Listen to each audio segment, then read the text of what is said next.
gambar ini untuk meriksa refleks fisiologis dan patologis. Kalau motorik itu konsepnya adalah kalau kekuatan itu pasien kita minta untuk bergerak aktif dulu, itu bergerak aktif dulu. Kalau tidak bisa kita cek dia sebisanya seberapa, gitu. Jadi pura-puranya kamu duduk agak naik. Misalkan ini Pak Rifandi, biasanya kalau gangguan motorik itu pasti kalau misalnya dia kekuatan berarti kelemahan, adanya kelemahan, terus atau dia kalau motorik bisa yang kaku gitu dan sebagainya. Nah, kalau misalnya ini pasien datang ke kita dengan keluhan lemes pada separuh badan, ya, pada kasus-kasus stroke gitu ya. Misal kamu tanganmu lemes, yang kanan lemes. Nah, itu nanti kita pemeriksaannya tuh bisa kelihatan dari depan. Jadi kita kalau inspeksi pasien jalannya nyeret atau malah ambruk dan harus dipapah dan sebagainya, kita oh ini berarti kemungkinan ada kelemahan motorik gitu. Nah, nanti kalau saya ketemu pasien ada kelemahan, kalian minta dulu, Pak, tolong tangannya diangkat dua-duanya. Coba kamu pura-pura diangkat dua-duanya. Ini nggak bisa ya Pak ya? Diangkat nggak bisa. Oh iya Pak, ini kalau misalnya pasien bisa ngangkat, dimintanya juga ditahan juga. Jadi ditahan sekitar 10 detik. Coba diangkat, tahan. Oke, berarti yang dari sekilas yang kanan kelihatan lemas. Oke, yang kanan ini bisanya seberapa Pak? Geser bisa nggak? Geser bisa ya. Oke, dan ini turunkan Pak. Ini diangkat bisa nggak? Nggak bisa. Jadi cuma bisa geser. Jadi kita kekuatan itu ada 5 skornya. Skor 5 plus 0. 0 itu kalau keplay banget, nggak ada, bahkan tidak ada kontraksi, itu kita namakan plegi. Jadi namanya parese sama plegi, bedanya ada kalau parese itu lemes, plegi itu benar-benar yang keplay dan kontraksi aja nggak ada gitu. Nah, kekuatan maksimal orang itu 5. 5 itu bisa melawan tahanan penuh gitu. Kalau 4 dia bisa melawan tahanan tapi nggak kuat. 3 itu dia nggak bisa melawan gravitasi. Jadi 3 itu diangkat ambruk lagi, diangkat ambruk lagi. Kalau 2 itu cuma bisa geser. 1 itu nggak bisa geser, tapi dia masih ada kayak kedut-kedut itu masih ada kontraksi gitu. Bedanya gitu. Jadi ini, nah yang 4 itu nanti ada 4 min, 4 dan 4 plus. Kalau misalnya pada pasien itu kayak unda-undi, kayak dua-duanya bisa diangkat nih, pura-pura kamu diangkat, dua-duanya bisa. Tapi kok kayaknya yang kanan agak lebih lemes ya. Nah, kita harus pemeriksaannya ada pemeriksaan khusus lagi. Dan kalau pada pemeriksaan kekuatan itu kita nilainya dari 3 segmen. 3 segmennya, oh kamu buka aja. Ya enggak, belum dulu.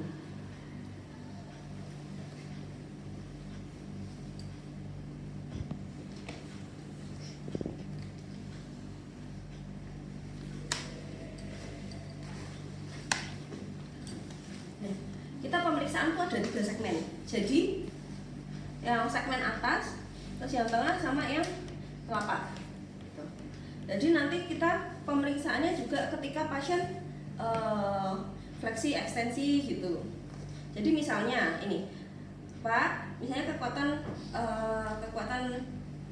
kadang kita masih, kalau 4 kan kadang kita harus ngecek satu-satu ini gimana, dan kadang kekuatan yang atas sama bawah itu kadang nggak sama. Jadi Pak, coba tangan saya disalami dua-duanya, diremet sekencang mungkin. Nah, terus ini coba diangkat tangannya dua-duanya, dilawan. Nah, itu terus Pak, ini coba Bapak tangannya dijatuhkan ke bawah, saya tahan. Nah, terus yang sini, Pak, coba diangkat tangannya, diangkat. Coba ini tangannya diturunkan, ini kita nahan. Nah, yang membedakan 4, apakah di 4 min, 4 4 atau 4 plus itu jumlah jari kita. Ini jumlah jari kita. Kalau 4 min itu kita tahanan 1. Dia biasanya ini tahanannya 1 jari. Gitu. Kalau 3 itu 4. Dia kayak maksimalnya di 3 jari. 1 masih bisa tapi kayak 3 jari susah. Kalau 5 ini yang 4 plus gitu.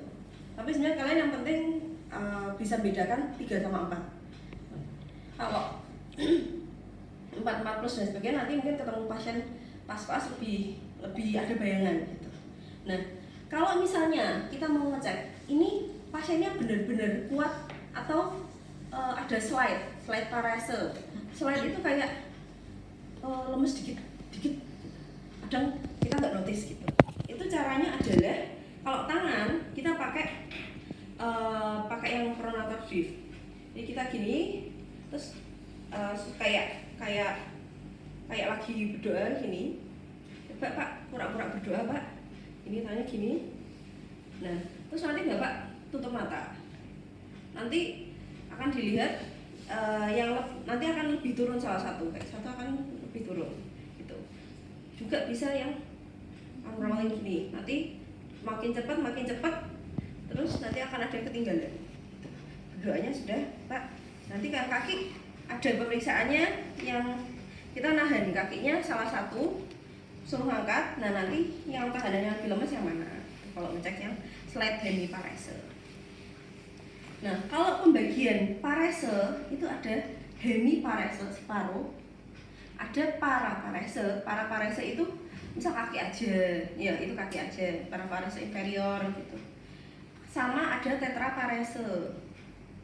Tetraparese itu 4, berarti 1, 2, 3, 4. Kemungkinan lesinya bisa di leher. Terus ada juga monoparese. Monoparese jadi kayak satu tangan atau satu kaki apa enggak ada kelemahan. Gitu. Terus juga ada bihemiparese. Jadi bihemiparese dan tetraparese itu sama-sama 4 ekstremitasnya tidak bisa digerakkan, tapi beda. Kalau tetraparese itu bareng-bareng insidennya. Kalau bihemiparese itu salah satu dulu kena, terus habis itu salah satu sisi yang lain. Gitu. Tuh, itu kekuatan ya. Terus habis itu ada tonus. Tonus itu buat mencek tonus. Misalnya caranya gini. Nah, ini kan kita gerakkan. Nah, ini gerak tuh kita rasakan yang sini. Nah, ada ini apa enggak? Ada tonus apa enggak? Itu. Tuh. Kalau misalnya pada kasus-kasus nanti kan akan kita temukan kasus-kasus upper motor neuron atau lower motor neuron. Kalau upper motor neuron itu biasanya lebih spastik atau kaku. Lalu kalau misalnya kalian ada tetangganya yang kena stroke apa-apa, coba pegang tangannya itu pasti lebih kaku apa. Kalau yang lower motor neuron itu biasanya lebih kipli. Tonusnya kalian itu kayak nggak ini orang biasa. Terus ada namanya refleks fisiologis. Refleks fisiologis itu kita pakai hammer reflex. Ini ada yang bentuk segitiga, ada yang bentuk hammer. Sebenarnya ini bedanya adalah dia ada buat ngecek sensoriknya.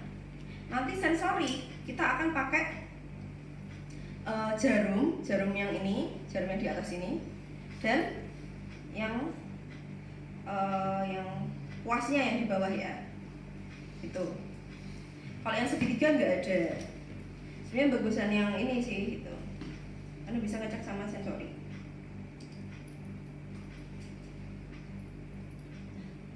Nanti kalau kita ngecek refleks fisiologis, kita ngeceknya adalah di tendonnya. Jadi kita ngeceknya ini dulu.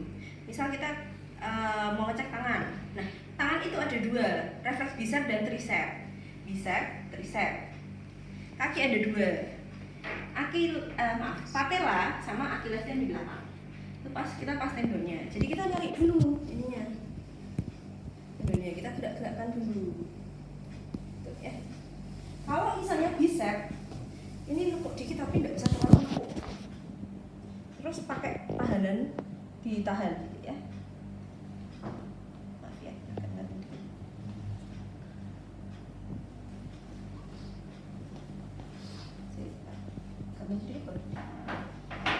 kita minta pasiennya untuk relax sambil tiduran aja nggak apa.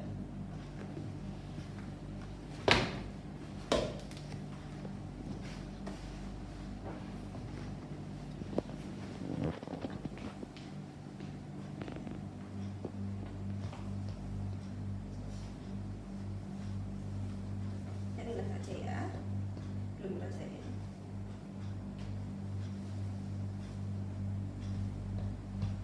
Nanti pasien akan gerak.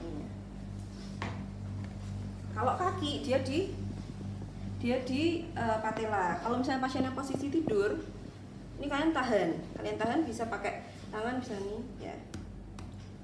Biasanya sih harus diangkat ini ya, apa celananya. Terus minta pasiennya untuk relax. Kamu ini ya, Dik. Kaku. Coba dilas.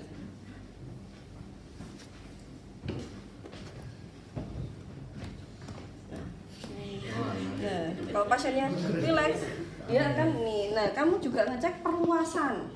Perluasan itu, ini kan batasnya sebenarnya di sini. Nanti dicek, kalau sampai di paha, berarti dia ada perluasan. Gitu.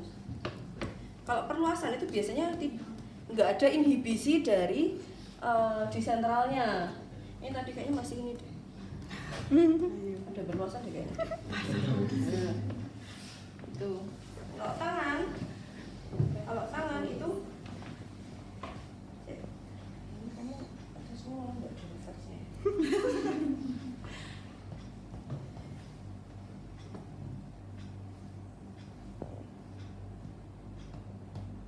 Nah ini dia gerak.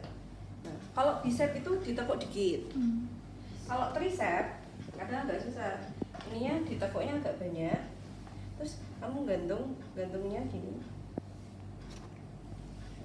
Saja ya Pak ya.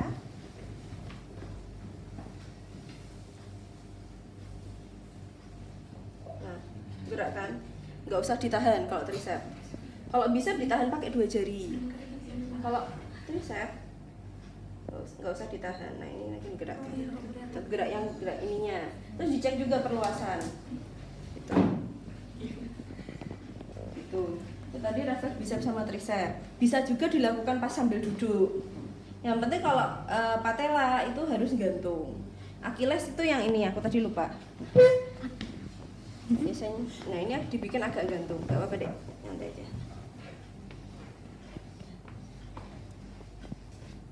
Ini gini. Nanti dia akan gerak ke bawah. Tuh. Ya. Ini apa? Ini kayak diekstensikan gitu. Tuh. Nah itu refleks fisiologis. Terus nanti refleks patologis. Refleks patologis itu kan banyak. Kalau yang tangan itu yang paling common itu Hoffman dan Trauner. Jadi kalau ngecek Hoffman Trauner itu kalian ini jari tengah. Nah, ya kayak ini terus kalian bikin ekstensi. Ini gini tangannya pasien. Terus ini Hoffman itu ke bawah. Hoffman, Trauner itu ke atas. Hoffman, Trauner, nggak ada ya, berarti tidak ada refleks patologis. Kalau kaki itu sebenarnya ada syaratnya adalah kaos kakinya dicopot, tapi ini simulasi aja ya. Kalau aku biasanya paling gampang itu kan dari Babinski, paling common itu kan Babinski. Coba dicopot satu dulu nggak Pak? Nah, Babinski itu ini beli sih. Aku nggak kalian, oke. Ini adalah kaki. Babinski itu dari kesini Pak, semua refleks patologis itu hampir semua sih arahnya ke jempol. Berarti dari sini ke sini ini Babinski ya. Nah, kalau cadok kebalikannya dari yang atas sampai ke ini, ke jempol, arahnya ke jempol. Terus naik dikit Schaffner yang di tenduk Achilles. Naik dikit paha yang betis Gordon. Gini open hip. Udah, ngafalinnya gitu. Yang sebenarnya masih ada yang kayak apa? Rosolimo dan sebagainya. Terus ada yang Brakat Sikat itu advance sih, cuma kalau misalnya kalian udah tahu sampai Gordon Oppenheim Schaffner, Chadocks itu udah lumayan. Itu pakai bulu-bulunya itu, Dok? Enggak. Oh, enggak. Kalau Babinski set Chadocks Positifnya gimana? Nah, jadi kalau positifnya adalah ini naik, ini begar, tapi kadang ini begar. Atau kalau misalnya naik gini aja udah positif sebenarnya. Nih, Berarti pakai ujung ininya. pakai ujung. Dan kalian jangan ngitik-itik cuma itik-itik gitu enggak. Tapi dikasih rasa nyeri. Set. Cuma kalau ini kan probandus ya, jadi aku enggak. Nah, ini biasanya sih harus dengan tekanan. Biasanya sih rasanya gini. Jadi pasien ngerasainnya nyeri sebenarnya, ada impuls nyerinya. Bukan geli. Kalau geli itu nanti pasien akan gini. Ih, geli gitu. Tapi kalau misalnya ini ya respon yang kita harapkan ada ya Babinski positif. Itu kalau positif berarti ada ini ke arah upper motor neuron.